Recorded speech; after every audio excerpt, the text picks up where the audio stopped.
ఏపీపీడీటీ national Mazdoor unity association Vijayawada zonal committee ఆధ్వర్యంలో విస్తృత స్థాయి సమావేశం మచిలీపట్నం యూనియన్ ఆఫీసులో నిర్వహించారు. ముఖ్య అతిథిగా APPTD national Mazdoor union association రాష్ట్ర ప్రధాన కార్యదర్శి వై శ్రీనివాసరావు పాల్గొన్నారు. ఆర్టీసీ కార్మికులు ఎదుర్కొంటున్న సమస్యలపై విస్తృతంగా చర్చించి సమస్యలు పరిష్కరించే విధంగా తీర్మానం చేశారు. చనిపోయిన ఆర్టీసీ కుటుంబ సభ్యులకు కారుణ్య నియామకాలు వెంటనే చేపట్టాలని డిమాండ్ చేశారు. ఆర్టీసీ కార్మికుల సంక్షేమానికి యూనియన్ కట్టుబడి ఎంతటి పోరాటానికైనా నిలుస్తుందని, రిలే నిరాహార దీక్షలకు రాష్ట్ర కార్యవర్గం పూర్తి మద్దతు అందిస్తుందని తెలిపారు.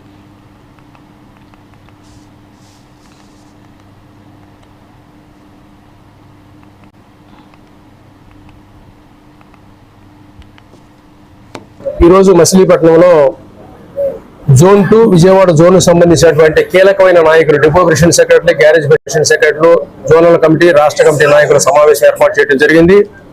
ప్రధానంగా జోన్ 2కు సంబంధించినటువంటి సిబ్బంది ఎదుర్కొన్నటువంటి అంశాలు ఏవైతే ఉన్నాయో, ముఖ్యంగా మచిలీపట్నం డిపిటిఓ గారు ఎవరైతే ఉన్నారో ఈ మధ్య కాలంలో చేసే కక్ష సాధింపు చర్యలు, బస్సుల కండిషన్ బాగోవు, స్పేర్ పార్ట్స్ తీసుకురారు, కౌన్సిలింగ్ పేరిట కేఎంపీలని వేధింపులు చేయటం, అదేవిధంగా ఈపీకే వేధింపులు చేయటం, అంతేకాకుండా కేంద్ర కార్యాలయం 1/19 సర్క్యులర్ ఇస్తే ఆ సర్క్యులర్ అమలు చేయకుండా విచ్చలవిడి సస్పెన్షన్ చేయటం, రిమూవ్ చేయటం, కేంద్ర కార్యాలయం సిక్కులు అనారోగ్య పరిస్థితుల్లో ఉన్న కార్మికులకు జీతం ఇవ్వాలని చెప్పినా కానీ జీతం కూడా ఇవ్వలేని పరిస్థితుల్లో లాస్ అప్లై చేసి వాటికి షేర్ షీట్లు ఇవ్వటం, రకరకాల ఏదింపులు ఏదైతే చేస్తున్నారో, మరి డ్యూటీ షార్ట్స్ సంబంధించి ఫిక్స్డ్ డ్యూటీ షార్ట్స్ కేంద్ర కార్యాలయం గైడ్లైన్స్ ఇస్తే దాని భిన్నంగా కొంతమంది అధికారులు వారు వ్యక్తిగత దీంతో ఏదైతే అమలు చేసే పరిస్థితుల్లో ఇవాళ ఈ సమావేశం ఏర్పాటు చేయడం జరిగింది.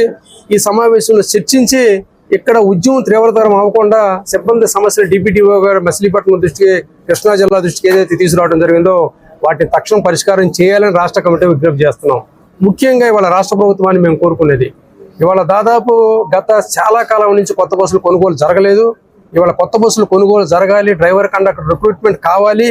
ఇవాళ నైట్ అవుట్ సంబంధించి గతంలో మాకున్నటువంటి సర్క్యులర్ గవర్నమెంట్ జియో 131 ఉన్నటువంటి జియో ప్రకారం కూడా మరి night out allowance per day 300 నుంచి 600 వరకు ఉంటే మనం 150కి ఏదైతే జియో ఇచ్చారో దాన్ని తక్షణం మరి నిలుపుదల చేసి ఏదైతే గవర్నమెంట్ ఉద్యోగంలో జియోని అమలు చేయాలని, మాకు ఏదైతే పెండింగ్ ఉందో లీవ్ ఎన్కాష్మెంట్ ప్రభుత్వం దగ్గర నుంచి పెండింగ్ ఉన్నాయి, మెడికల్ బిల్స్ పెండింగ్ ఉన్నాయి, పోలీసు వాళ్ళకి రిలీజ్ చేశారు కానీ మాకు ఎంతవరకు రిలీజ్ చేయలేదు. మేము కూడా 24 గంటల కష్టపడి పనిచేసేవాళ్ళం కాబట్టి లీవ్ ఎన్కాష్మెంట్ కూడా తక్షణం ప్రభుత్వం మా దగ్గరికి రిలీజ్ చేయాలని, చనిపోయిన తాలూకా కార్మికుల పిల్లలు ఉద్యోగాలు ఇవ్వడం కానీ, దీర్ఘకాలికంగా పెండింగ్ ఉన్నటువంటి ఏవైతే ఉన్నాయో ప్రమోషన్స్ దాదాపు సంవత్సరాల తరబడి రాక రిటైర్ ప్రజలు ఎన్నుకున్న